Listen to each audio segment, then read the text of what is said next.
요한계시록 10장 우리 오늘 본문 앞부분에 보면 하나님께서 요한에게 이 말씀을 먹으라 천사를 통해서 이렇게 말씀하셨습니다. 왜 말씀을 먹으라고 했느냐?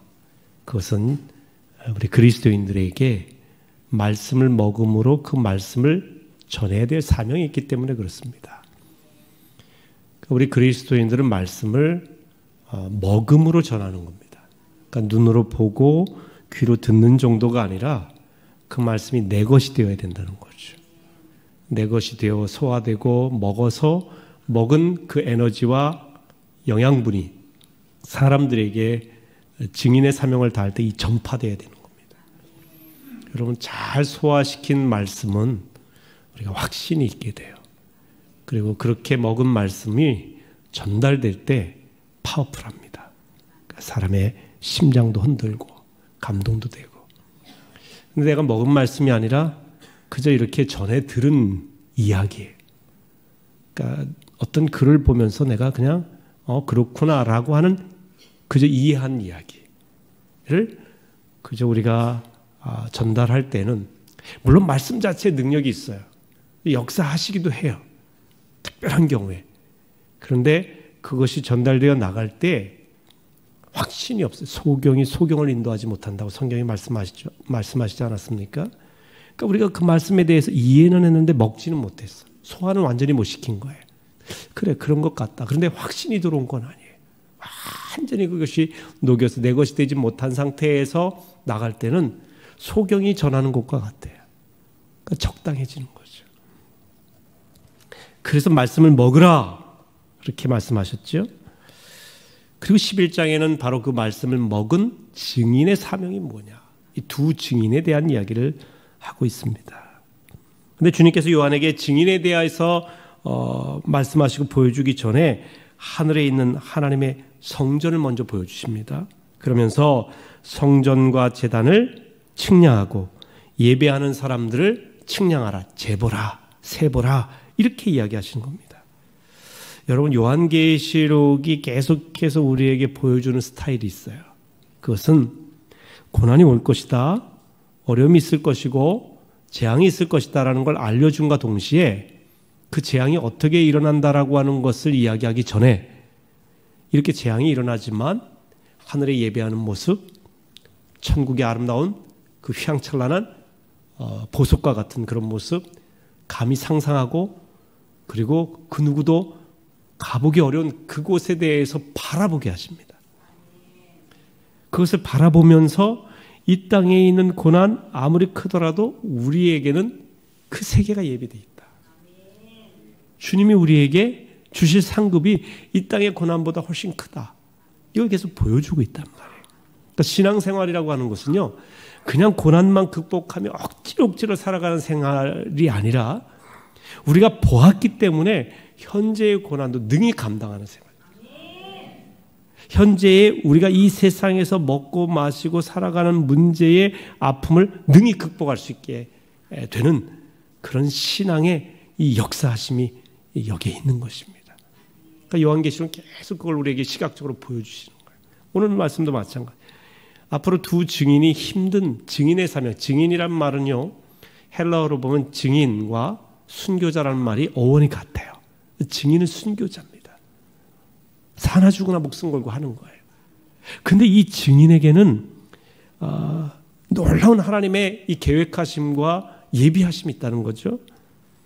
하늘에 있는 하나님의 성전을 보여주고 성전과 제단이 얼마나 놀라운지 측량하게 하고 예배하는 사람들을 숫자를 한번 세보라. 이것은 세상에서 교회가 아무리 위기에 처하고 성도들이 어려움을 만나도 하늘에 있는 성전의 원형은 측량해보라. 전혀 변함이 없다. 그대로 무너지지 않고 보존되어 있다 라고 하는 것이고요. 하나님께서 자기 백성들을 예배하는 자, 즉 자기 백성들 경배하는 자는 하나하나 세셔서 그들을 내 백성으로 그대로 삼고 계시다는 거예요. 버리지 않으신다는 거죠. 하나하나 한 사람 한 사람을 다 기억하신다. 예배하는 자를.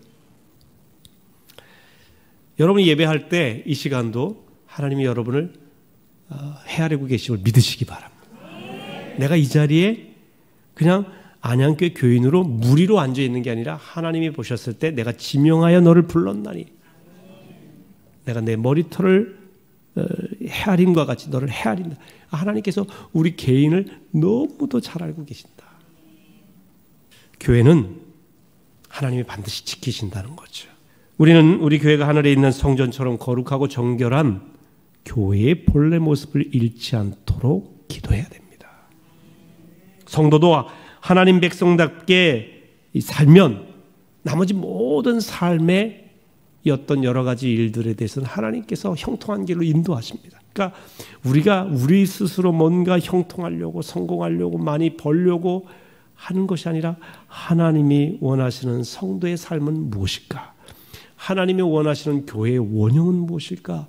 이걸 생각하며 그 방향을 추구해서 나가면 나머지는 하나님이 책임지신다.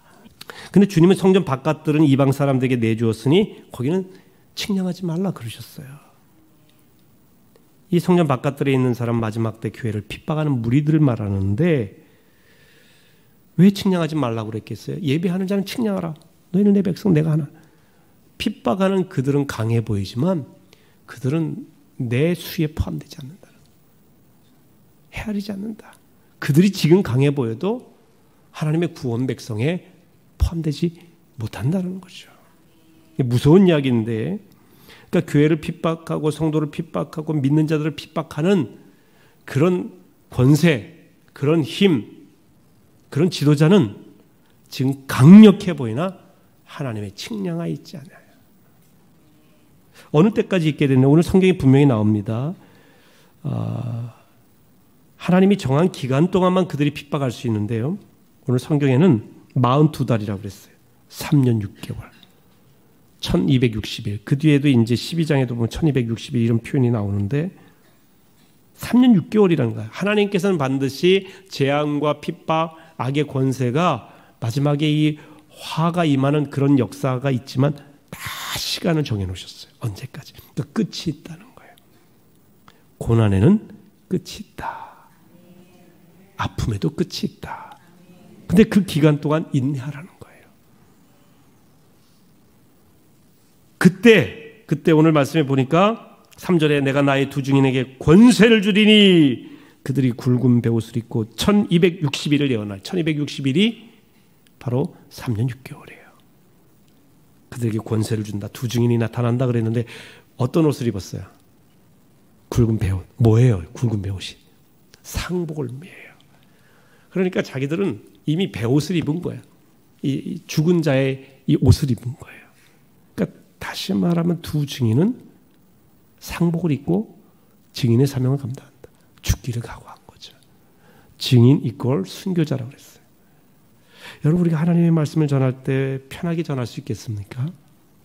우리는 굵은 베옷을 입고 전하는 겁니다. 그런데 그들에게 권세가 있어요. 사나 죽으나 우리는 주의 것이에요. 어떤 사람은 이 두 증인을 구약시대의 모세와 엘리야를 대표한다. 혹은 어떤 분들은 복음과 율법을 의미하는 것이 아니냐 그렇게 이야기하기도 하는데 간단하게 쉽게 두 증인은 영적으로 혼란스러울 때도 변함없이 거룩한 교회와 성도를 의미한다. 그러니까 교회와 성도 또 성도로서 두 증인이 같이 이렇게 의미한다고 볼 수 있겠습니다. 그러니까 오늘날에 이게 변함없이 거룩한 하나님의 교회 그리고 거기서 하나님 말씀을 전달하는 성도들을 의미한다고 보는 것이 좋겠습니다.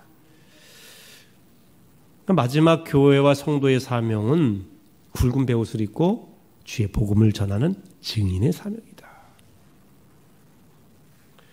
많은 회방도 있겠지만 그들에게 권세가 주어진다고 분명히 말씀하셨습니다. 그러니까 성령의 능력이죠. 자, 사도행전 1장 8절 오직 성령이 너에게 임하시면 너희가 권능을 받고 예루살렘과 온 유대와 사마리아와 땅끝까지 이르러 내 증인이 되리라 하시니라. 성령 받은 우리 모두는 증인입니다. 증인의 사명 감당해야 되고요. 증인으로서 일할 수 있는 권능이 있어요.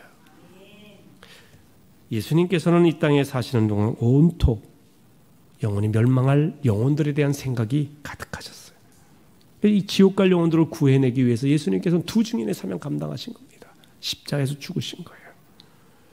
우리 안에 오신 성령께서도 우리로 하여금 계속해서 증인의 사명을 감당하도록 우리 가운데 임재하신 겁니다. 그런데 문제는 우리가 여러 가지 여건이 갖춰지고 그런 마음이 들고 평안할 때는 복음도 전하고 증인의 사명 감당하는 것도 그렇게 어렵지 않은데 환난의 때, 미혹의 때, 어려운 고난이 왔을 때 그때 누가 증인의 사명을 감당할 것이냐. 그게 중요하죠. 우리 주위에 마음은 갈급한데 복음을 듣지 못한 자가 너무 많은 거예요. 전한 자가 없으면 어떻게 그들이 들을 수 있겠냐. 성경은 말씀하고 있지 않습니까? 요한계시록 11장에 나오는 두 증인은 사명 감당할 때까지 하나님이 보호를 하십니다. 하지만 그 증언을 다하고 나면 마귀에 의해 죽임을 당하고 그 시체가 사거리에 그냥 버려지고 비참하게 아무도 이 증인 장사하지 못하며 땅에 사는 자들이 그들의 죽음을 즐거워하고 기뻐하며 서로 예물을 보내리라 하면서 비참한 최후에 대해서도 얘기하고 있어요. 그러니까 증인은요, 이 땅에서 영광이 없어요. 그리고 이 많은 사람들이 죄를 폭로하고 진리를 전파한 그 대가가 이 땅에서 고난, 심지어 굵은 베옷을 입은 죽음이에요. 비참하고 수치스러워요. 어떻게 이렇게 주의 일을 한 사람이, 주의 말씀을 전하는 분이 이렇게 세상에 이런 수치스러운, 이런 부끄러운, 이런 비참하게 끝날 수 있을까 싶을 정도로 말이죠. 그러나 도성의 규리에 버려진 증인들의 시체가 3일 반 만에 예수님처럼 다시 살아난다고 그랬어요. 그러니까 부활의 때가 있다는 거죠. 원수들이 지켜보는 가운데 예수님처럼 구름을 타고 하늘로 올라갈 것이다. 이런 패러다임을 여러분 아시겠어요? 하늘에 하나님이 말씀하십니다. 증인의 사명을 하늘 영광을 먼저 보여주시고 예배하는 자, 증인된 자들을 수를 헤아리실 걸 말씀하십니다. 너희들이 어떤 모습으로 해야 되는지 굵은 베옷을 입고 죽기를 각오하고 증인이 돼야 된다. 그러나 그들에겐 고난이 있을 것이고 세상에서 영광은 없을 것이다. 그렇기 때문에 어떻게 보면 사람들이 보기에 비참할 수도 있다. 그러나 하나님이 다시 일으키신다. 부활의 영광이 있다. 그건 비교할 수 없는 영광이다. 여러분 로마서 8장 18절에 이렇게 돼 있죠. 같이 읽습니다. 생각하건대 현재의 고난은 장차 우리에게 나타날 영광과 비교할 수 없다. 옛날 개혁성경은 좋게 비교할 수 없다. 전혀 비교할 수 없다. 그러니까 우리는 이 세상의 영광을 위해 사는 사람이 아니라는 거예요. 이 세상에서는 운동선수들, 스포츠 스타들 화려하게 막 운동 잘하고 때로는 축구선수 골을 넣고 야구선수 홈런을 치고 김연아처럼 막 트리플 악셀을 하고 금메달 막 박수치고 환호하고 인기 대단하죠. 아이돌처럼 말이에요. 다 무대에 서면 무대에 섰을 때 2, 3만 명이 막 쫙 있어서 막 환호를 하면 이게 대단할 것 같긴 해요. 한번 그 맛이 들리면 정신을 못 차린다네. 그죠? 막 풍선 들고 막 오빠 그러고 막 그러면 막 저는 몇 사람이 그러기만 해도 막 마음이 막 와. 근데 몇만 명이 그러면 정신없죠. 그런데 그 인기도 영원하지 않다. 그러니 우리가 세상에 사는 동안 그런 사람들에 비하면 얼마나 우리가 증인의 삶이 보잘것없겠어요. 그러나 장차 다가올 영광하고는 비교할 수 없다. 할렐루야. 원형, 교회의 원형, 하나님 나라의 그 원형, 예배하는 자를 측량하시는 주님 바라보시라는 거죠. 그러니까 우리가 무엇을 주목하느냐 여기에 따라서 우리 인생은 달라져요. 사도 바울이 예수님 십자가에 주목하고 나니까 자기가 화려했던 가말리엘 문화생, 학벌, 로마 시민권, 권력, 바리새인이라고 하는 명예, 물질, 배설물이라고 똥이라는 거예요. 똥. 아무것도 아니더라는 거예요. 나는 죽어도 예수, 십자가, 영원한 삶, 여기에 내 목표가 있다. 그 목표로 하니까 세상 사람들이 자랑하는 건요, 배설물, 웃기는 거라는 거예요. 아무것도. 이게 바울의 신앙이에요. 우리에게 보여준 신앙. 드디어 이제 마지막 7번째 나팔이 그때 울리죠. 14절에 그렇게 돼 있어요. 14절 같이 읽어볼까요? 둘째 화는 지나갔으나 보라 셋째 속히 이른도다. 주님께서 요한에게 마지막 재앙을 보여주시기 전에 그 위에 이루어질 이제 영광을 먼저 보여줘요. 큰 일곱 번째 천사의 나팔 소리가 이제 울려 퍼질 때가 됐어요. 여러분 계속해서 여섯 번째 갔다가 중간에 이제 텀을 두고 이제 일곱 번째 천사의 나팔 소리. 한번 15절 말씀 읽어보실까요? 시작. 일곱째 천사가 나팔을 불매 하늘에 큰 음성이 나서 이르되 세상 나라가 우리 주와 그의 그리스도의 나라가 되어 그가 세세토록 왕노릇 하시로다 하니. 이 구절은 요한계시록 전체의 핵심 구절이에요. 굉장히 중요합니다. 하나님을 대적하는 세상 나라는 반드시 망하고 반드시 예수 그리스도가 다시 오셔서 하나님 나라가 다스리며 영원히 왕노릇 하실 것이다.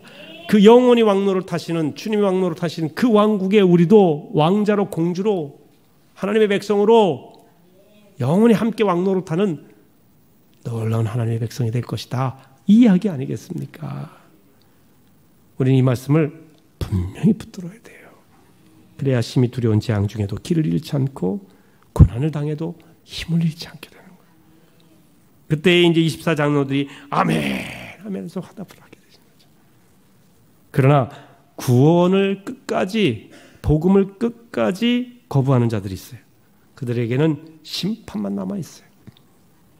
그들은 회개할 가능성이 없기 때문에 그렇습니다. 여러분 18절 한번 보실까요? 이방들이 분노하며 주의 진노가 내려 죽은 자를 심판하시며 종 선지자들과 성도들과 또 작은 자든지 큰 자든지 주의 이름을 경외하는 자들에게 상 주시며 또 땅을 망하게 하는 자들을 멸망시킬 때의 소로이다. 여기 좀 어렵기 때문에 우리말 성경으로 제가 한번 다시 볼게요. 이제는 죽은 사람들이 심판을 받을 때가 왔습니다. 주님의 종 예언자들과 성도들과 작은 사람이든 큰 사람이든 주님 이름을 두려워하는 사람들에게 상을 주실 때가 왔습니다. 땅을 망하게 하는 자들을 멸망시킬 때가 왔습니다. 여러분 보세요.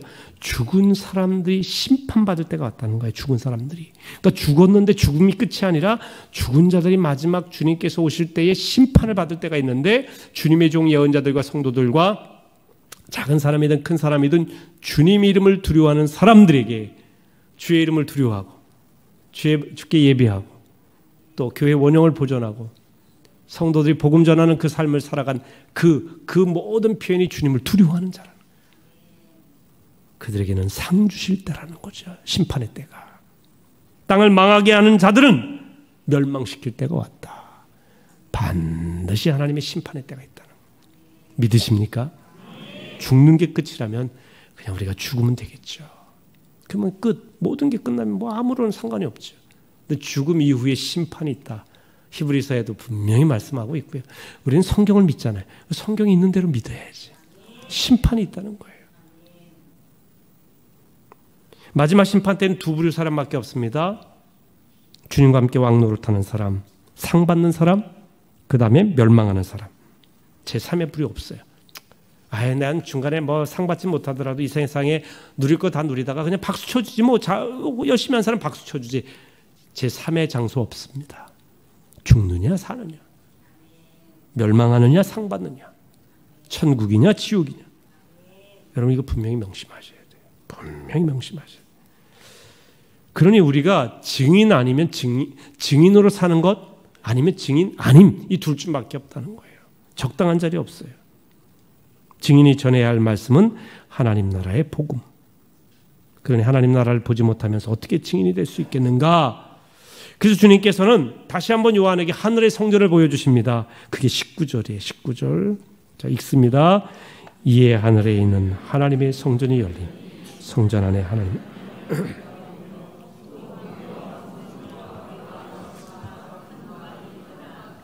아멘.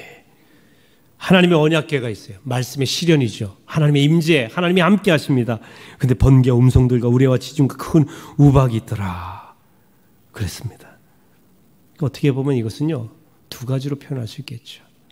하나님 나라, 거기에는 이제 하나님의 음성이 번개와 큰 우레소리가, 그러니까 하나님의 음성을 표현하는 것일 수 있겠고요. 그 다음에 이 온갖 권세와 능력을 어마어마한 것을 표현하는 그런 것들이 모두 다 있다. 그러니까 하나님의 나라는 사람들이 꿈꾸거나 상상하기 어려울 정도의 어마어마한 울림과 강력함이 있는 나라예요. 하나님이 함께 하시는 찬란하고 아름다운 나라. 모든 것을 바쳐도 전혀 아깝지 않은 그런 나라. 요한계시록 21장에 가면 그 나라에 대해서 하나님이 친히 우리와 함께 계심에 아픔도 눈물도 애통도 고통도 없는 그런 하나님 나라라고 말씀하고 있습니다. 3층 천을 보았던 사도 바울은 유익하던 모든 것을 해로 여기고 배설물로 여겼다 그러지 않았습니까? 그런데 안타깝게도 많은 성도들은 하나님 나라가 이 땅에 도래하는 영광을 알지 못하고 세상에 빠져서 세상만 바라보며 사는 경우가 많이 있습니다. 그래서 주님께서는 이 세상에 지금 두 증인을 찾고 계세요. 교회만 다니는 사람, 말만 예수 믿는 사람이 아니라 증인. 예수님은 증인을 원하십니다. 여러분 고백하십시오. 주님, 제가 증인입니다. 제가 여기 있습니다. 이사야 6장에 보면 이사야가 주님이 누가 나를 위하여 갈고 그러대. 주님, 제가 여기 있습니다. 나를 보내소서. 그런 고백이 여러분에게 있으시길 축원합니다. 증인으로 살려면 어려움도 있지만 그 고난 두려움을 넘어서 하나님 나라의 그 성전의 원형과 예배하는 자의 수를 헤아리시는 그 주님의 모습을 바라보시라는 거죠. 공산주의가 기승을 부리던 시절 빌리 그레이엄 목사님이 한 통의 편지를 본인에게 누군가 보내온 편지를 공개했어요. 이 편지는 공산주의 사상에 매료된 한 청년이 공산주의 운동에 헌신하기 위해 자기 애인에게 헤어지자고 보낸 편지예요. 애인은 도저히 공산주의 받아들일 수 없다. 왜냐하면 크리스찬이기 때문에. 그래? 그러면 헤어지자 하면서 마지막으로 보낸 편지의 내용을 빌리 그레이엄 목사님에게 소개하는데 공산주의자들이 이런 정신입니다. 라고 하는 걸 보여줬는데요. 그대로 읽어보면 이렇습니다. 우리 공산주의자들은 사망률이 높다. 총에 맞고 교수형을 당하고 조롱당하고 직업을 잃는다. 우리 중 상당한 퍼센트는 이미 죽었거나 감옥에 갇혀 있다. 우리는 대부분 가난하게 살고 있다. 우리는 좋은 집, 좋은 자동차를 가질 여유도 없다. 그러면서도 우리는 우리의 모든 시간, 재산, 재능을 아낌없이 당을 위해 바친다. 사람들은 우리를 가리켜 광신자라고 부른다. 그렇다. 우리는 광신자다. 우리의 삶은 오직 하나의 목적, 세계 공산화를 위한 삶이다. 내가 죽도록 갈망하는 것이 있는데 그것은 공산주의가 실현된 세상이다. 그것은 이제 내 삶이요, 사업이요, 종교요, 취미요, 연인이요, 아내요, 애인이요, 내 빵이다. 내 곡이다. 나는 낮에 그 일을 하고 밤에는 그것을 꿈꾼다. 나에게 이제 이 비전을 떠나서 어떤 다른 인생도 우정도 사랑도 대화도 존재할 수 없다. 나는 이 이상을 위해 감옥에 갇힐 준비가 되어 있다. 필요하다면 사형대에 갈 준비가 되어 있다. 공산주의자가 그 공산주의 완전 거짓 이데올로기인 공산주의에 헌신하겠다는 거예요. 이들이 이 공산주의가 물론 이제 잠시 몇십 년 동안이지만 세계의 절반의 세력을 차지할 수 있었던 비결이 공산당에 헌신한 젊은이들 때문에 그런 거예요. 무서운 거죠. 여러분 목숨 건 이 공산당의 증인 아닙니까? 빌리 그레이엄 목사님은 이 편지를 통해서 오늘날 그리스도인들이 잘못된 이데올로기인 공산주의에 바치는 헌신보다도 못한 것을 부끄러워해야 되지 않겠느냐. 잘못된 이데올로기 결국은 무신론 하나님을 배반하는 공산주의자들도 이런 헌신의 자세인데 우리는 영원한 생명이신 예수 그리스도를 전하는 일에 얼마나 헌신하고 있느냐. 증인의 사명을 감당하고 있느냐. 그거죠. 여러분 어떠십니까? 우리에겐 증인의 사명이 있습니다. 고난이 있지만 궁극적으로 하늘의 영광이 있습니다. 끝까지 증인의 일을 걸어가시는 여러분 되시길 주의 이름으로 축원합니다.